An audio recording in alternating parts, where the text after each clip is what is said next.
E aí, programador, seja muito bem-vindo a mais um vídeo aqui no canal da OneBitCode. Nesse vídeo, você vai aprender um roadmap, um guia completo do que você precisa saber para se tornar um desenvolvedor front-end em 2023. A gente está no comecinho do ano e é sempre uma época onde a gente costuma fazer aí planos ao longo do ano, metas que a gente vai ter, né, para esse ano de 2023, e talvez você tenha aí chegado à conclusão de que você quer conhecer mais sobre desenvolvimento front-end, talvez se tornar um programador front-end ou estudar para se tornar um programador front-end, mas se sente perdido, não sabe bem por onde começar ou o que você teria que fazer.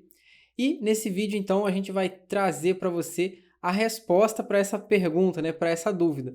A gente vai apresentar para você um caminho completo de tudo o que você precisa saber, ou melhor, do mínimo que você precisa saber para se considerar aí um desenvolvedor front-end, né, e poder começar a atuar nessa profissão que é tão incrível, né, talvez ainda nesse ano de 2023. Caso você ainda não me conheça, eu sou o Isaac Pontes, sou instrutor e especialista em front-end aqui na OneBitCode, e também, se você ainda não é inscrito no canal, já vai se inscrevendo aí, deixando o like nesse vídeo que você ajuda bastante. Esse ano a gente vai ter bastante material, bastante conteúdo saindo aqui no YouTube, então fica de olho para você não perder nada. Então, sem mais delongas, bora pro vídeo. Para a gente começar, é legal a gente definir o que faz um dev front-end. Vai ver, você chegou aqui nesse vídeo e você ainda não tem certeza do que faz um desenvolvedor front-end, o que realmente é essa profissão, como é o dia a dia, quais são as responsabilidades de um desenvolvedor front-end.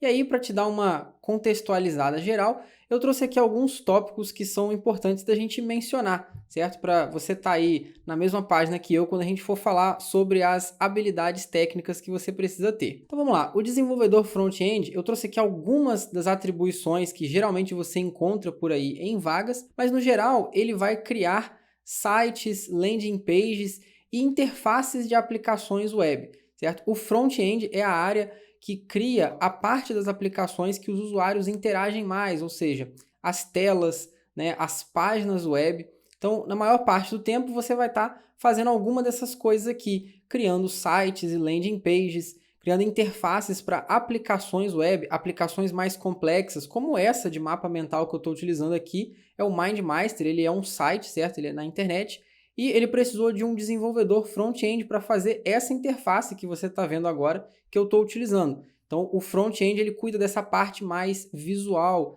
mais passível de interação das aplicações. Ele também codifica protótipos feitos por um designer, ou seja, o designer, né, ele vai criar a interface, a parte visual em si, vai desenhar essa interface, e o desenvolvedor front-end, né, nós como desenvolvedores front-end, vão ser responsáveis por muitas vezes transformar esses desenhos, esses protótipos de interface em uma aplicação pronta, em um site de fato. A gente vai codificar tudo isso. Então é mais uma das atribuições. E outras coisas também, só para exemplificar alguma das coisas mais implícitas que a gente faz, né, no dia a dia, mas que não são tão chamativas, mas a gente também implementa novas funcionalidades em uma aplicação, novos elementos, né, em aplicações que já existem. A gente faz manutenção de aplicações, melhoras de segurança, melhoras de performance. Às vezes a gente faz o deploy, que é a implantação, né, que é você pegar uma aplicação e colocá-la no ar, colocá-la online para as pessoas utilizarem. Então, de uma forma geral, essas são algumas das principais atribuições que você, como desenvolvedor front-end, pode ter. Então, com isso fora da reta, a gente pode passar de fato para as habilidades que a gente precisa. E eu trouxe aqui separado, né, em duas partes, e a gente vai focar principalmente aqui nas habilidades técnicas, né, que também são conhecidas por aí como as hard skills, né, que são as habilidades mais específicas, né, mais técnicas. E aí eu dividi em alguns tópicos para ficar bem organizado aqui no nosso mapa, mas você vai ver que tem bastante coisa, porém não se assuste, certo? Eu vou começar a abrir aqui vários tópicos e falar de várias coisas, mas são coisas que, antes da gente começar, né, para já tranquilizar, são coisas que você não precisa aprender imediatamente, necessariamente nessa ordem que eu trouxe aqui, ou ainda, você não precisa saber tudo isso aqui para de fato ser um desenvolvedor front-end, certo? Tem as coisas que são principais, as coisas que você precisa ter porque são mais fundamentais, são conhecimentos mais básicos, mas tem outras coisas aqui que você pode ir estudando com o tempo, pode ir estudando à medida que a necessidade de aprender sobre aquilo surgir. Às vezes você vai começar a desenvolver um projeto e aí você precisa aprender aquela tecnologia, então você vai lá e aprende, certo? Então, não é como se você precisasse, a partir de amanhã, começar a estudar tudo que está aqui, certo? Então, só para já te tranquilizar, mas eu já aviso que, né, temos aqui bastante coisa, certo? Vários itens aqui para você ir estudando ao longo do tempo que vão te tornar aí um desenvolvedor melhor e mais completo, beleza? E para começar, eu trouxe uma coisa aqui que pode parecer bem básica, mas que é sempre importante a gente ressaltar que é bom saber pelo menos os fundamentos, que é sobre a internet, né? Como eu falei, você vai estar boa parte do tempo trabalhando com sites e aplicações web. Então você precisa saber como funciona a internet, como funciona um navegador, né? O navegador web que você talvez esteja utilizando para assistir esse vídeo, que eu estou utilizando para usar esse app aqui. Você também vai precisar conhecer sobre algumas siglas que a gente fala aqui ali, né, no dia a dia, que são o protocolo HTTP, né, os domínios e como funciona um DNS, como funciona um pouco os servidores e a hospedagem dos sites e das aplicações. Então, são conhecimentos gerais sobre a internet, muitas coisas talvez você até já saiba, mas é bom que você entenda como funciona, né, por que eles existem, de onde eles vieram, como eles surgiram e como eles funcionam hoje, né? Muita coisa evoluiu aí com a internet e isso vai te ajudar a entender os outros conceitos, né? Às vezes coisas que a gente deixa passar despercebido no nosso dia a dia usando, por exemplo, um navegador, né, de internet, você usa aí o seu Google Chrome, o seu Firefox, coisas que passam despercebido para você, provavelmente para um desenvolvedor front-end não passam despercebido não. Então, a gente acaba conhecendo um pouco mais a fundo do que a maioria das pessoas sobre essas ferramentas, beleza? Que elas fazem parte aí das nossas ferramentas de trabalho, então é bom conhecê-las. Seguindo aqui para as linguagens de programação, esse aqui é um tópico que, né, mesmo que você tenha zero de conhecimento, talvez você já tenha ouvido falar que é algo que você precisa saber. E quais são as linguagens que você precisa saber para ser um desenvolvedor front-end? Bem, principal, né, a tríade, a base da web que você precisa conhecer são o HTML, o CSS e o JavaScript. São as três linguagens principais que você vai utilizar no dia a dia. O HTML, ele é uma linguagem de marcação, ele serve para estruturar a página, ele é como se fosse o esqueleto da página, certo? De um site. Você tem o CSS, que é uma linguagem de estilização, então serve para desenvolver ali o visual do site, então as cores, o formato e o tamanho dos textos, as imagens, né, o posicionamento dos elementos na tela, tudo isso faz parte da estilização. E o JavaScript, né, que cuida de toda a parte aí de interação na página. O JavaScript, ele é uma linguagem de programação propriamente dita, né? O HTML e o CSS nem tanto, mas o JavaScript é sim uma linguagem de programação. E aí, sobre cada uma dessas três, a gente tem alguns tópicos também. Por exemplo, aqui no HTML, você obviamente precisa saber como usar essa linguagem, como ela funciona, né, os termos e a sintaxe que a gente fala, né, que é como você escreve com essa linguagem. Você também precisa aprender a lidar com formulários, que é uma coisa que você vai trabalhar aí constantemente, né, são um recurso aí que a gente utiliza bastante, que são os formulários.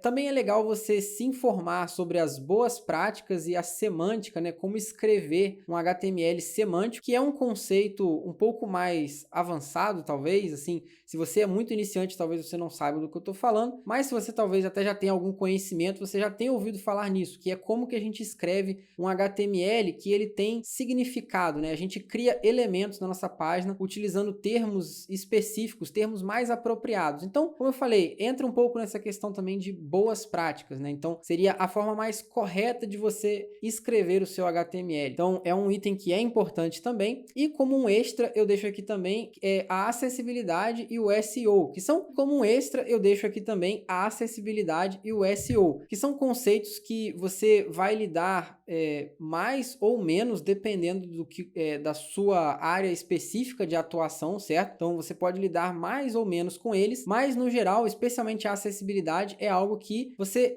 quer conhecer, mesmo que ao longo prazo, certo? Então eu deixei até como um extra aqui, porque entra naquelas questões que eu falei, que você não precisa estudar imediatamente, mas talvez em algum momento, se surgir a necessidade, você vai querer aprender sobre essas coisas também. Então eu trouxe aqui porque é legal você deixar no seu radar aí para você ficar atento, beleza? Então passando aqui do HTML agora para o CSS, como eu falei, né, é a linguagem de estilização. Então para o CSS você precisa saber como usar também, obviamente, como que é a sintaxe da linguagem, como que você escreve ela, como que você trabalha com ela.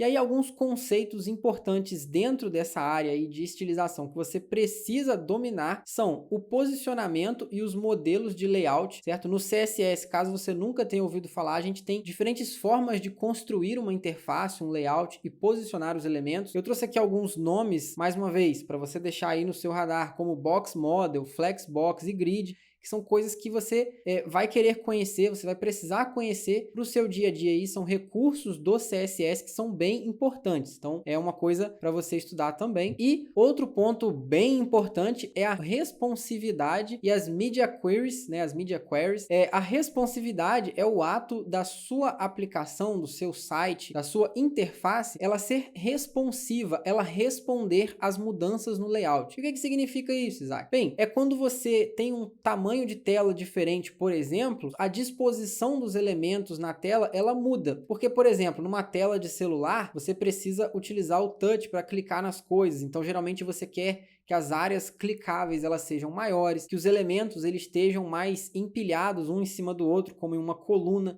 diferente de, por exemplo, um computador de mesa, onde você tem um monitor mais amplo e maior, e aí você pode distribuir de uma forma diferente na tela os elementos. Como que os sites eles se adaptam a esse monte de tela diferente que a gente tem hoje? Porque os desenvolvedores eles precisam trabalhar a responsividade. E até há muitos anos atrás aí, né, antigamente, quando a gente desenvolvia sites, não se pensava tanto em responsividade. Muitas vezes o site ele nem funcionava direito numa tela de celular. Mas hoje em dia você já deve imaginar que isso é inaceitável, certo? Então a responsividade é uma coisa obrigatória hoje. Você não concluiu um site se ele ainda não está responsivo. Então é um conceito bem importante que você precisa aprender a utilizar, aplicar nos sites. Então é algo que você precisa dominar também para ser um desenvolvedor front-end. Por último, eu trouxe aqui mais uma vez um extra, certo? Algo a mais aí para você estudar relacionado ao CSS, que são os pré-processadores, né? Os pré-processadores, eles são ferramentas que permitem que você escreva o seu CSS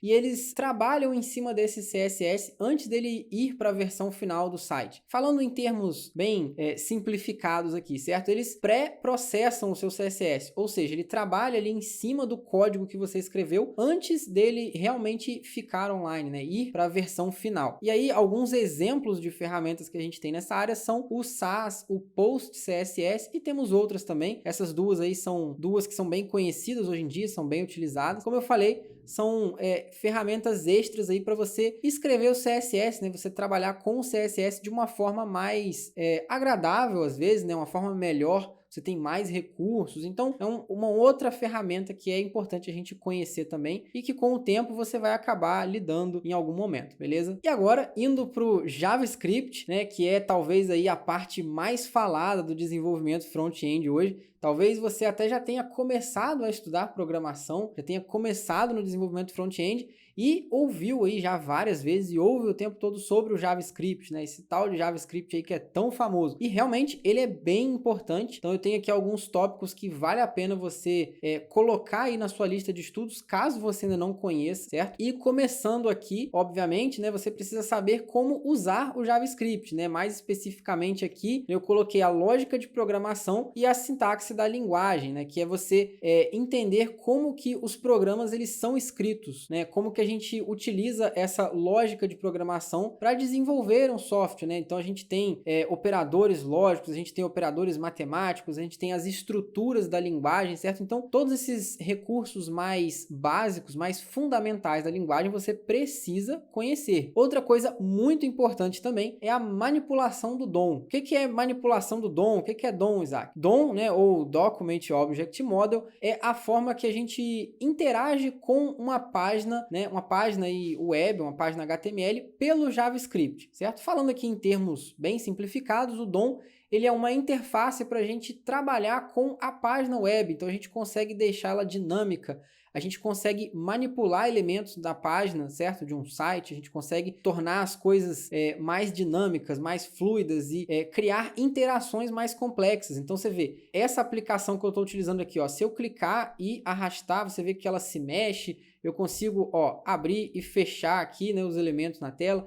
Então, mesmo você não tenha familiaridade com esses termos, o DOM ele é a forma que a gente utiliza para fazer todas essas interações através do JavaScript, certo? Então é muito importante, obviamente, que você conheça sobre ele também. Outro recurso que você tem que ficar de olho, que tem que entrar na sua lista de estudos aí, é o JavaScript moderno, certo? O JavaScript, ele é uma linguagem de programação que já existe há bastante tempo, tá? Há décadas aí que o JavaScript ele vem sendo utilizado, ele vem evoluindo e ele vem recebendo novas atualizações com o passar dos anos. E de 2015 para cá, mais especificamente, a versão que a gente chama de ES6, ele recebeu várias atualizações, ele recebeu vários recursos mais modernos. Então teve muita coisa que mudou na linguagem, muitas ferramentas mais modernas para você trabalhar de forma melhor com o JavaScript, desenvolver aplicações mais complexas. E esses recursos são coisas que hoje você precisa conhecer. Você precisa saber trabalhar de forma modular com o JavaScript, você precisa saber utilizar aí, né, os recursos, os elementos da linguagem mais modernos, né, que não existiam antigamente, mas que hoje você tem aí à sua disposição. E geralmente são coisas que você utiliza bastante no dia a dia, né? Quando você for trabalhar, você vai precisar. Então, fica de olho aí nas atualizações do JavaScript. Com essas atualizações também, um recurso que a gente tem, né, com toda essa modernidade que veio para o JavaScript, são coisas como, e aí eu listei alguns aqui, ó. A gente tem gerenciadores de pacotes, né? A gente tem o NPM, por exemplo, que é o gerenciador de pacotes aí, que a gente utiliza com o JavaScript, né? Com o Node, que é um recurso para a gente rodar o JavaScript. Você precisa conhecer esses gerenciadores de pacotes, principalmente, ou melhor, pelo menos o NPM, né? Que talvez seja aí o mais popular de todos eles. Nós temos outros também, como o Yarn, o PNPM. Antigamente nós tínhamos outros, enfim, existem vários, mas pelo menos o NPM, que é talvez o mais popular, é importante você conhecer, saber como que ele trabalha, como que ele faz para gerenciar os pacotes, certo? A gente tem uma outra ferramenta também que a gente utiliza no desenvolvimento front-end, que são os bundlers. Os bundlers, eles são uma ferramenta que serve para empacotar o nosso código. E aí eu não vou entrar muito em detalhes aqui, certo? No que se trata esse empacotamento do código, mas só para resumir, ele é como se fosse um empacotador de código e ele é uma ferramenta bastante utilizada com o JavaScript. Então é importante que você conheça, né? Ferramentas como o Webpack, como o Vite, né? São ferramentas que a gente utiliza bastante e é legal você conhecer para você estar trabalhando aí no dia a dia como front-end também. A gente tem outros recursos do próprio JavaScript, né, como as promises, que é para a gente trabalhar aí de forma assíncrona, o consumo de APIs, enfim, temos vários outros tópicos mais avançados que entram aqui. E aí, se eu pudesse resumir aqui tudo isso aqui em uma palavra, seriam os tópicos mais avançados da linguagem, tá? Você, como eu falei antes, não precisa aprender tudo isso aqui imediatamente, numa tacada só, mas em algum momento você vai ter que abordar essas questões aqui, esses conceitos, você vai ter que aprender eles, então deixa eles aí, não perde eles de vista, porque uma hora você vai chegar nessa parte, caso você ainda esteja mais no começo. E se você já sabe bastante sobre JavaScript e não conhece ainda, não domina ainda essas coisas que eu falei aqui, eu recomendo que você tire um tempo sim para se dedicar a elas, porque elas são bem importantes. Por último, eu deixei aqui um extra, que é o TypeScript, que é uma outra linguagem de programação, porém que é o JavaScript com recursos a mais, né? Com recursos extras que são muito úteis para a gente, né? Para nós como programadores. Então, o TypeScript, ele é uma linguagem que ele não veio necessariamente para substituir o JavaScript, certo? Porque o TypeScript é basicamente o JavaScript com coisas a mais, certo? Com facilidades a mais aí. Então, ele é uma linguagem que tem se tornado cada vez mais um padrão de mercado. Então, como um extra aqui, mas talvez nem tão extra assim, eu recomendo que você estude sobre o TypeScript assim que possível, certo? E que você deixe ele aí na sua checklist aí, porque ele é um tópico bem relevante. E eu também trouxe aqui, né, alguns extras a mais aqui, que são a programação orientada a objetos e a programação funcional. Mas os paradigmas de programação de uma forma geral, quando você já tiver um conhecimento mais profundo de programação, você for avançando aí no estudo da linguagem, é interessante que você busque esses conceitos mais avançados, diferentes paradigmas de programação, que são coisas que, dadas as ferramentas que nós usamos no dia a dia, ter conhecimento nesses paradigmas aqui pode te ajudar bastante, beleza? E aí, claro que tem vários outros tópicos sobre o JavaScript para você estudar, mas eu diria que isso aqui é um ponto de partida, né? É um mapa que você pode utilizar aí, é um caminho, né, que você tem para trilhar, que eu te garanto que vai ser bem útil para a sua carreira como programador front-end. Um outro destaque que eu trago aqui, além das linguagens de programação, é uma ferramenta que é muito útil, eu uso ela todos os dias, eu diria que quase qualquer programador hoje usa ela de alguma forma, certo? Que são as ferramentas de controle de versão. E o mais popular, né, dos softwares, aí, das ferramentas para controle de versão, é, sem sombra de dúvidas, o Git, certo? O Git, ele é uma ferramenta que ajuda a gente a versionar o nosso código, o nosso programa, a nossa aplicação. Então a gente consegue, ao longo do tempo, melhorar a nossa aplicação, atualizar ela, modificar ela, que são coisas inevitáveis, certo? Você vai estar sempre melhorando os códigos que você escrever, vai ter sempre ali algo a mais para ser implementado, mudanças a serem feitas. Então você vai precisar ter um controle dessas mudanças que vão acontecendo, especialmente se você entrar aí trabalhando numa equipe que talvez é até grande, talvez você tenha um software que ele na verdade é mantido por várias equipes, de vários programadores em cada equipe. Então você vê que isso se torna uma coisa cada vez mais essencial.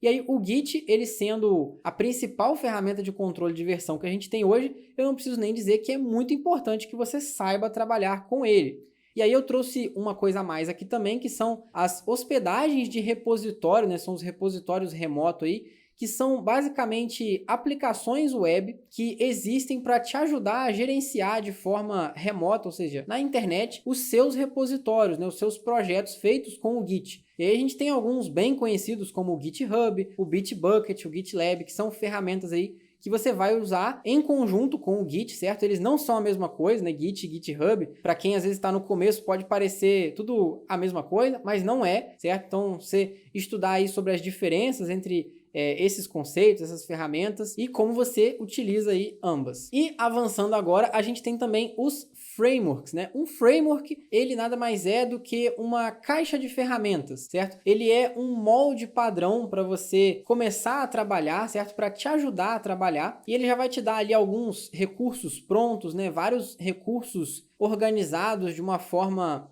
eficiente ali para você, e os frameworks são um recurso, uma ferramenta aí que você vai utilizar bastante, e no desenvolvimento front-end a gente tem vários frameworks, certo? Então eu trouxe aqui um pequeno direcionamento para você sobre quais frameworks você pode estudar, certo? Existe muita coisa por aí para ser estudada nessa parte de frameworks, e muitas pessoas às vezes ficam perdidas. Então eu trouxe aqui uma divisão que eu acho que vai ficar organizada para você entender, que é, primeiro de tudo, na parte de CSS, ou seja, na parte de estilização. O que a gente tem de frameworks nessa parte? Vamos lá.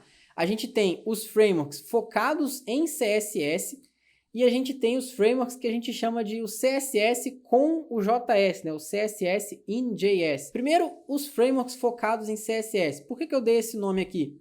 Porque eles são frameworks que você trabalha principalmente com o CSS, com a linguagem CSS. Tem alguns exemplos aqui como o Bootstrap, o Buma e o Tailwind, que são frameworks aí conhecidos, certo? E o foco deles principal é a estilização com CSS. Alguns até incluem um pouquinho de JavaScript, mas não é o foco deles. O foco deles é o CSS, beleza?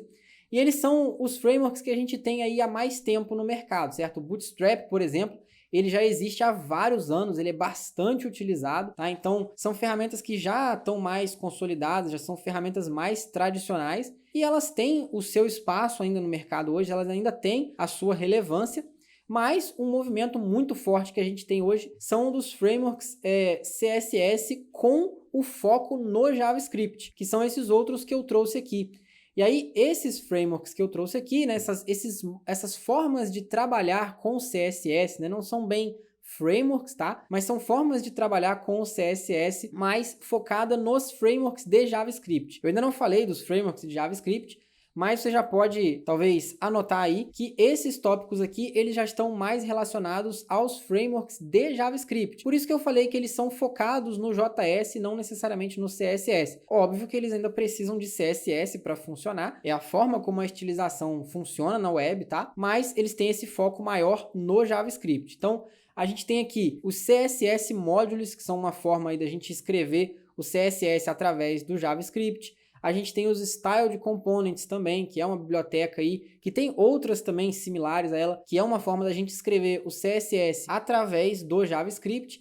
E a gente tem bibliotecas de UI, né? A gente tem pacotes aí de componentes que também são um recurso aí, mais uma vez, muito utilizado com os frameworks de JavaScript. E esses conceitos aqui, essas ferramentas, são ferramentas que hoje, né, e já há um tempo, elas têm se tornado cada vez mais populares. Então eu recomendo que você dê uma olhada nelas, caso você já tenha até um conhecimento aí mais avançado em programação, né, no desenvolvimento front-end, mas não conhece esses tópicos aqui, eu recomendo que você comece a estudar eles. Eu acho que eles vão ser muito importantes aí para sua carreira e daqui para frente eles só vão se tornar cada vez mais relevantes. Então fica a dica aí para você, beleza? Agora, indo para a parte talvez mais chamativa aqui, né, que são os frameworks JavaScript, né, a parte que talvez a gente mais ouça falar por aí. E aí eu trouxe alguns exemplos aqui, tá? Porque existem vários frameworks JavaScript, mas os principais que a gente tem hoje, que a gente tem como mais populares, mais utilizados e mais falados também, por que não? São o React, o Vue, o Angular e até o Svelte, né, que vem crescendo bastante em popularidade também. E aí desses 4 aqui, se eu tivesse que dar uma recomendação pessoal, aqui uma opinião pessoal minha, eu recomendaria que você estudasse o React, porque ele é um framework que ele é bem completo, ele é bem robusto, ele é muito utilizado pelo mercado, certo? Então, muitas empresas utilizam o React. O React, caso você não conheça, nunca tenha ouvido falar, ele foi uma biblioteca aí, né? Eu coloquei ele aqui junto com os frameworks e algumas pessoas podem chamar de biblioteca, outras de framework, mas só para ficar um mapa mais organizado aqui para você, eu coloquei ele junto com os frameworks, tá?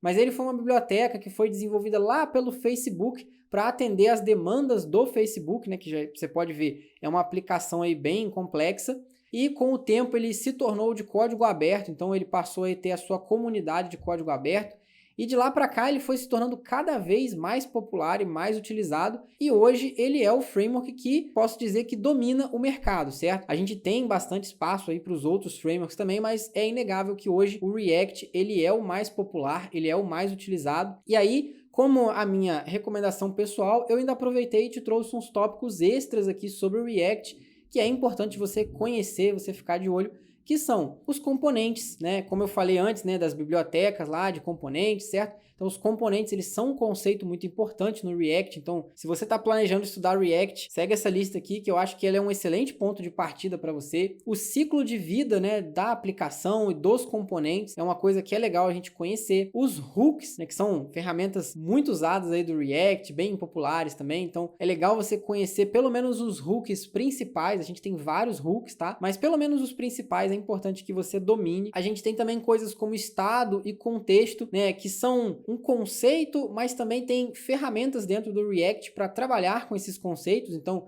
eu recomendo que você conheça bem sobre eles, tanto na teoria quanto na prática, tá? E etc, porque, né, tem vários outros aí, a gente está sempre recebendo novos recursos para estudar e para conhecer, então é sempre bom ficar de olho aí nas atualizações, nos novos lançamentos, mas eu diria que, como eu falei antes, isso aqui é um bom ponto de partida para você começar, beleza? As outras opções de framework que a gente tem também, o Vue, o Angular, o Svelte e vários outros, eles também são bons, tá? Eles não são ruins de maneira nenhuma. Você pode escolher aí, pode conhecer mais de um deles, mas uma coisa que é muito importante aqui, e aí eu faço uma pausa, né? E se você está começando ou se você já é mais experiente, você precisa parar tudo nesse momento e prestar atenção nesse conselho que eu vou te dar. No ecossistema do JavaScript, a gente tem uma vasta gama aí de ferramentas para a gente utilizar, a gente tem um monte de frameworks, a gente tem até piadas, né, brincadeiras entre os programadores da comunidade dizendo que cada semana inventam um framework novo de JavaScript, certo?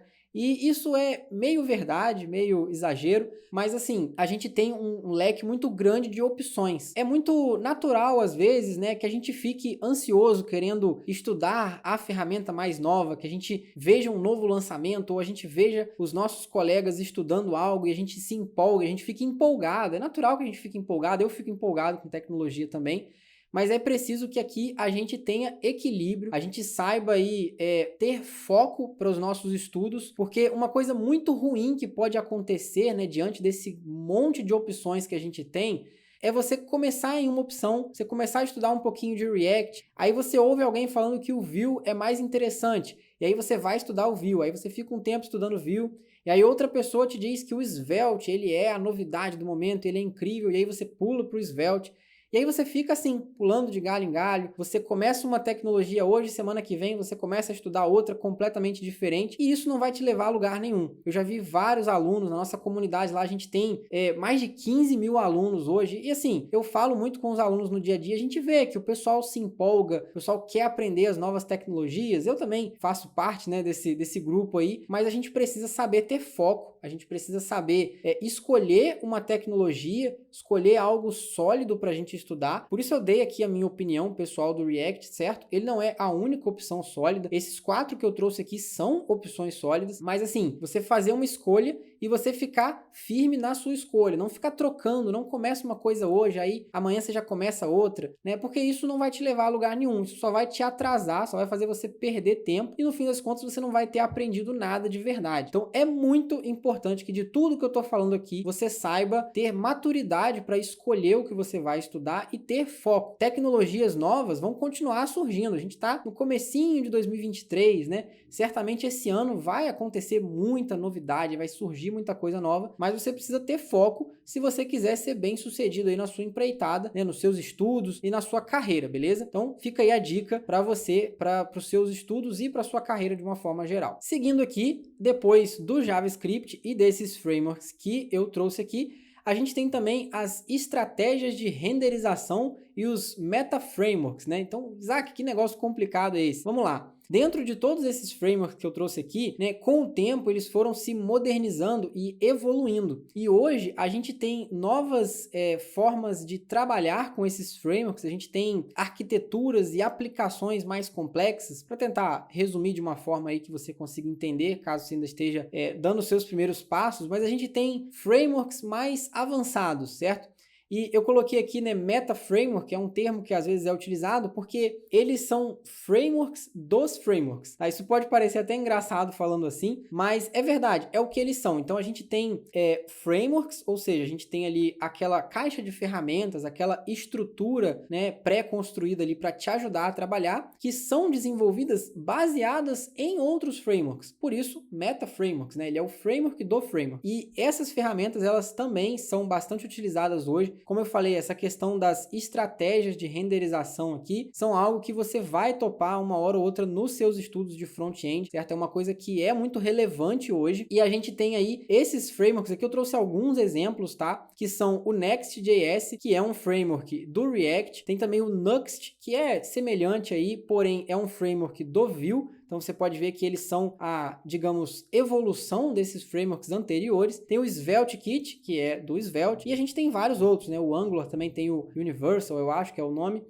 E aí, mais uma vez, você se depara com várias opções, certo? Mas essa aqui ainda fica um pouco mais fácil de escolher, porque você vai escolher baseado no framework anterior aí, na biblioteca que você escolheu antes aqui, né? Então, por exemplo, se você seguir o meu conselho, vai estudar o React ou já está estudando o React, vale a pena você conferir o Next.js, que é um framework aí do React, tá? E aí, nesse tópico aqui, para trazer um destaque maior, né, para você já ir conhecendo essa questão das estratégias de renderização que eu te falei, né, tem muito a ver com esses 3 tópicos aqui, que são recursos que a gente tem no Next.js, que é esse framework que está aqui, que tornaram ele muito popular, certo? Que outros frameworks também têm esses recursos, então, como eles meio que vão competindo entre si, eles também vão evoluindo juntos ali, então é uma coisa muito legal que acontece, né? Então, esses frameworks, todos eles acabam tendo todas as funcionalidades, e isso vai fazendo com que eles busquem evoluir cada vez mais. E aí, 3 três recursos em destaque aqui do Next.js que eu posso trazer para você são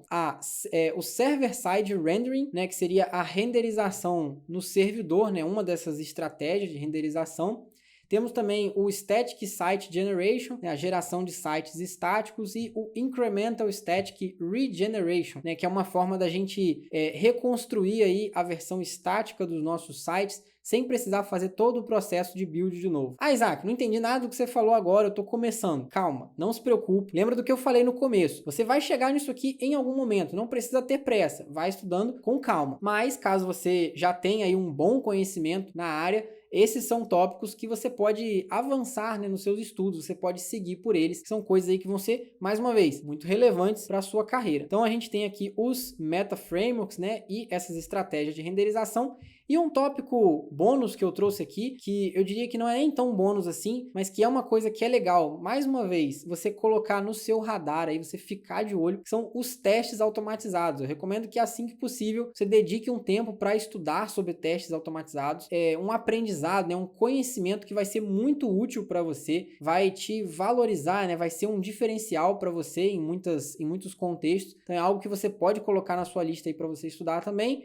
E aí, para trazer mais uma sopa de termos aqui para você deixar anotado, eu trouxe aqui mais alguns tópicos para você pesquisar também, né? Para você colocar aí na sua checklist de estudos para esse ano, que são o Jest, o Cypress, Testing Library e ainda temos outros, tá? Para você pesquisar aí, mas esses são conceitos, né? São ferramentas que você vai esbarrar em algum momento, certo? O Jest, ele é uma biblioteca aí, ele é um framework também, né? Para usar mais uma vez a palavra framework. Ele é um framework aí para te ajudar a trabalhar com testes automatizados, a escrever os testes automatizados, rodar, certo? A gente tem o Cypress também, que é focado em front-end, né? Uma ferramenta aí para te ajudar a fazer os testes especificamente no front-end. A gente tem, só para te contextualizar, a gente tem vários tipos diferentes de testes. Então, quando você for estudar os testes no front-end, são dois nomes aqui que você quer ficar de olho, que são o Cypress e o Testing Library, que é, como o próprio nome já diz, né? Se você tiver um entendimento aí do inglês, né? Ele é uma biblioteca para testes, que é focada aí no front-end também. A gente tem Testing Library para React, para Vue, para JavaScript comum, né? Puro. Então, são conceitos, ferramentas para você ficar de olho e você estudar aí na sua jornada para se tornar um programador front-end. E a gente chegou aqui, digamos, ao final dessa parte aqui das hard skills, né? Das skills técnicas, das habilidades que a gente precisa ter mais especificamente da nossa área, da programação. E como eu falei, bastante coisa aqui, tem bastante assunto, mas vá com calma, não tente estudar várias coisas de uma vez só, não tente pular etapas. Uma coisa que eu vejo também muitos recém-chegados aí na programação, muitos novos alunos querendo fazer avançar rápido demais, pular as etapas, eu já estudei um pouquinho disso aqui, será que eu já posso pular para o próximo tópico? Faça no seu tempo, respeite o seu tempo, vá com calma. Você só tem a ganhar, né, dedicando-se um pouco mais aos estudos. Aprenda a se dedicar aos estudos, porque na nossa área da programação, né, assim como qualquer outra área, a gente precisa continuar estudando sempre, continuar se capacitando, vai estar sempre surgindo novas tecnologias. Então você precisa saber estudar com calma, absorver os conteúdos. Então, se organize aí para ir avançando no seu ritmo, não fique se comparando com outros desenvolvedores, porque às vezes algum colega seu estudou muito mais rápido e você está demorando, você acha que está demorando. Não fique se preocupando com isso. Eu só recomendo que você fique de olho em todos os pontos que eu te falei aqui, porque eu considero que eles vão ser essenciais, né? Vão ser fundamentais para o seu desenvolvimento, beleza? Mas vou falar rapidinho aqui de um tópico que vai além das habilidades técnicas, que são as soft skills, né? Que são as habilidades comportamentais, né? Que são também muito importantes. Eu vou falar rapidinho, né? A gente já tem vídeo aqui no nosso canal sobre desenvolvimento mobile, a gente também vai ter vídeo sobre desenvolvimento back-end, então fica de olho aí para você não perder nada, mas em qualquer área que você for seguir, você vai precisar das soft skills. E eu trouxe de forma mais geral aqui, né, que você precisa ter minimamente boa comunicação, trabalho em equipe, outras coisas também como saber receber feedback, tá? São coisas que você vai precisar no seu dia a dia. Você com certeza vai estar trabalhando aí com equipes, com outros desenvolvedores, Então é importante que você saiba se comunicar bem, saiba transmitir bem as suas ideias, aquilo que está na sua cabeça, que você está pensando, saiba ouvir bem. Então é importante ter essa habilidade aí da comunicação. Caso você não seja muito bom nisso, não se preocupe, você pode desenvolver essas habilidades também, tá?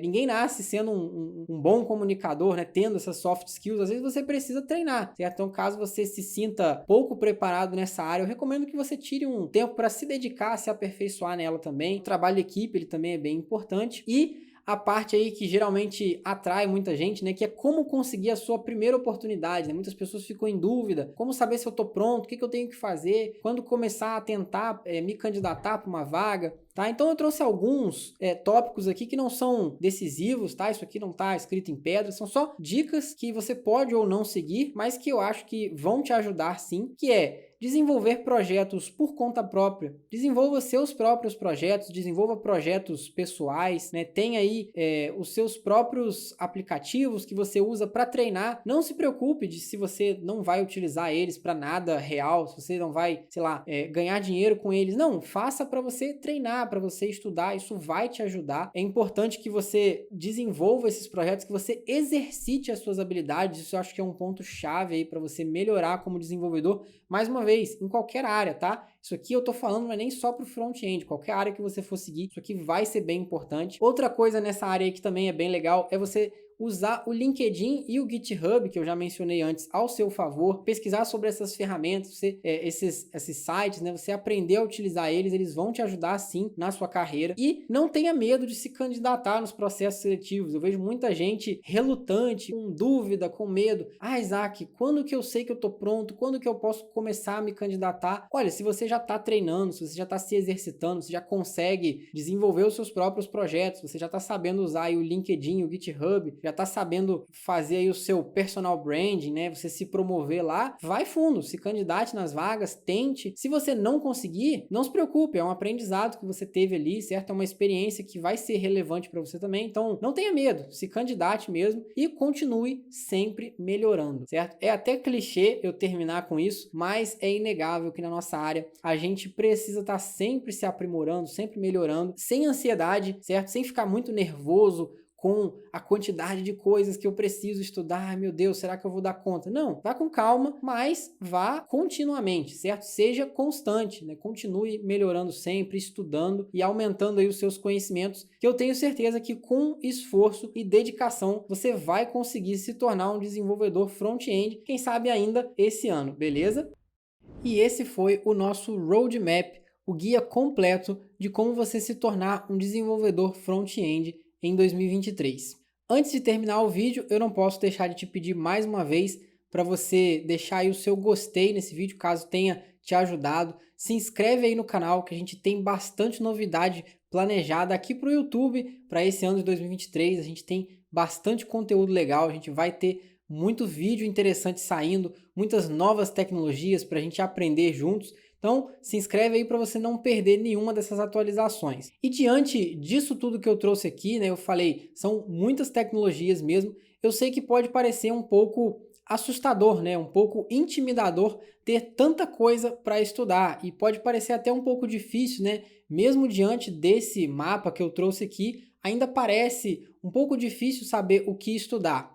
E foi pensando nisso que nós desenvolvemos o nosso treinamento, o Programador Full Stack JavaScript Profissional, para justamente te ajudar a ter uma trilha sólida, né, um caminho para você seguir e você conseguir aí do começo ao fim estudar tudo o que você precisa para de fato se tornar um programador. Nesse treinamento a gente fala sobre todos os conceitos que eu abordei aqui, certo? Cada um a seu tempo, a gente fala com calma aí sobre todos esses tópicos, né? Não literalmente todos que nós temos aqui, mas todas as coisas que são relevantes, né? Que são essenciais. Como eu falei, a gente tem várias opções, mas lá no treinamento você vai conseguir aprender HTML, CSS, JavaScript, React, Next.js e até também o back-end, né? Outras tecnologias aí, para você se tornar um programador full stack. Apesar de ter o nome de full stack, você vai ser capaz também lá dentro de aprender as habilidades que você precisa para se tornar um programador front-end.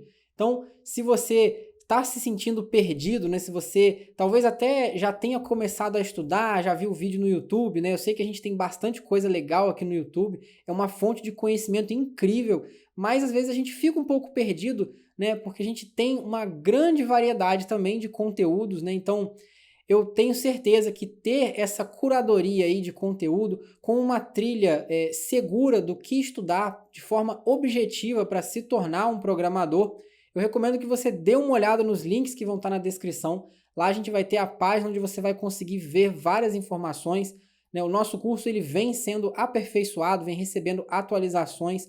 Como eu já falei antes, hoje a gente conta com mais de 15 mil alunos lá na nossa comunidade, alunos que começaram do zero, não sabiam nada e hoje já estão até trabalhando. Então eu tenho certeza que pode ser uma coisa muito útil para você, para sua carreira, e eu recomendo que você dê uma conferida lá, porque ele vai agregar bastante, certo? Os links vão estar na descrição desse vídeo, e eu vou ficando por aqui, e eu te vejo no nosso próximo vídeo aqui no YouTube. Até lá!